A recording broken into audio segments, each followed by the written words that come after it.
জন্মের পরই কোমরে জোড়া লাগা সহ শারীরিক নানা জটিলতা নিয়ে ভর্তি হয় শিশু তৌফা ও তহুরা। দেশে কোমরে জোড়া দেওয়া শিশুর অপারেশন এই প্রথম হওয়ায় ঝুঁকি ছিল অনেক। শেষ পর্যন্ত মঙ্গলবার সকালে অপারেশন শুরু করেন ঢাকা মেডিকেল কলেজ হাসপাতালের নিউরোসার্জনরা।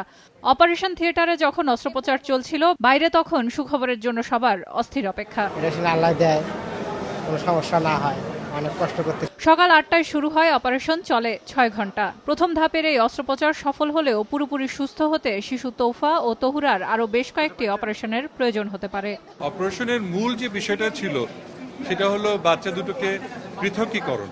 সবচেয়ে দুরূহ ছিল মেরুদণ্ডের হাড় এবং মেরু মজ্জা যে স্পাইনাল কর্ড সেটা সেপারেশন করা, এবং এই দুরূহ কাজটা সম্পন্ন করেছেন আমাদের নিউরোসার্জনরা, এবং তাদের সহায়তায় ছিলেন প্লাস্টিক সার্জন এবং শিশু সার্জনরা। চিকিৎসকরা জানান, এ ধরনের অপারেশনের পরও অনেক সময় ঝুঁকি থেকে যায়, তাই আবারও অপারেশনের প্রয়োজন দেখা দিতে পারে বলে জানান তারা।